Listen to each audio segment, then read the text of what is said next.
Here with me now is Jill Darilovich. She is president and owner of Ravenstone and Featherstone Arts, and she is also submitting several pieces of work to our auction and show. So here is Jill to talk about her inspirations and all the different pieces she has. So. Thank you, Maddie. You can go down. So I am the crazy lady that built this place with my husband, Dan. We've created a spot for artists to come and be inspired no matter where they go. There's art sculptures and water features and hot tubs. And so at an early age, I was inspired by my dad, who was considered at the time a jack of all trades. Later on, I discovered that the real term for that is a Renaissance man. And he was able to recreate anything. He dabbled in all the arts. But most important is he taught me never to say I can't. The biggest curse word for my dad was the word that I can't do it. And inspired me to be able to do anything I wanted to do. And then growing up, my best friend's mother was a theatrical agent. So my life was surrounded by color and artists.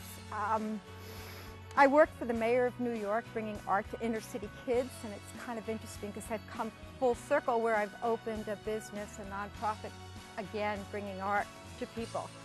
I work in a lot of different mediums. This is acrylic on canvas, and I paint mostly for my children and family. This is a giclée, actually. The original is hanging in my daughter's living room, called Tango. The trees are dancing. This one I call Kudos to Klimt because Gustav Klimt did the picture originally, and I did my little rendition of it, how to give it curly hair. Because contrary to what I look like, my hair is really quite curly. This one's called Radical Raven, and I just loved him. And I was painting on Naugahyde, and you saw my sister-in-law Sherry's work. That's what she does, and I went to her house one day and got inspired to do that piece. This one, my son asked me to do a piece that had the monks and the willow tree in it, so I created that. It's called The Journey, and the monks are heading to their Mecca. I love birds and horses and people. That's just an egret painting I did. This one's a pelican picture that's hanging in my brother's house in Panama. This one is wild horses that it's a giclée. The original has a lot more metallic colors in it, but it was for my daughter Venice. She has a passion for horses.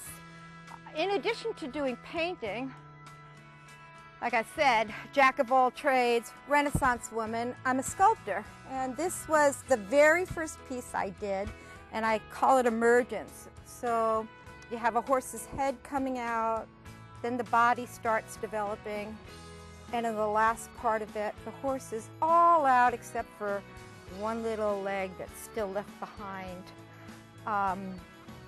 This one is a heron that I did for my mother-in-law because their last name is O'Heron. And this piece over here is my favorite. It's not metal, it's clay, and I painted it to look like metal. It was the mock-up for a grant I was writing in Alaska, but it's an eagle head with two ravens, and when you turn it, it morphs into a horse. I did some ceramic masks, and this is my favorite because there's a history. This is actually one of the cooling system blades from the WHOOPS project, and WHOOPS stands for the nuclear power plant project that never finished, that the people voted down, didn't have the money to continue with, and so I bought over 200 blades that are still in their original cartons saying Satsop nuclear power plant on it, because as a young mother of two, I was against nuclear power plants in New York, and so I shut off my electricity for 4 years. And 2 years ago, my husband came home with this blade and told me what it was from, and it took me full circle to be doing something useful with nuclear power plant blades. And I'm planning on writing several grants, bringing in Native Americans and other tribes, and doing totems, teaching people to be caretakers of the earth. And we'll have wind features in them and water features in them. Glass. I've been doing every aspect of glass possible. I've blown, I've fused, I've slumped, I've done stained glass. And these, I'm thrifty. I save everything, and I was saving scraps and thinking what I can do with it. And I decided, cool, why don't I make these dancing ladies? And so I've got that one is my African tribal ladies. This is kind of like my classy upscale ladies, and I have a whole series of them. And if you go back over here, I started having artist parties, and so I've committed to, well, I should be committed, but I committed to once a month doing an artist party and inviting all different artists to come in and work in with it, whatever medium they'd like to. We decided for this party to paint furniture to auction off at the Big Ruby event.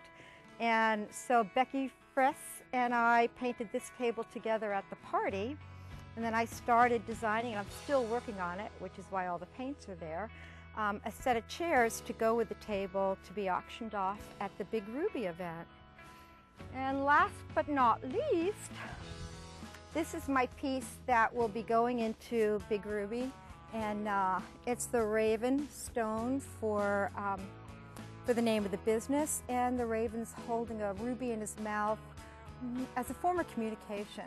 So this piece will be for sale at Big Ruby, and those pieces will be in the auction. My dream is to be able to raise enough money to keep Ravenstone going and to bring arts to the people and to bring artists to other places and to offer scholarships for emerging artists, helping them increase their talents. So I hope to see you all there. Well, I will be seeing you there because this video is going to be playing there. So drink wine, eat food, and shop party.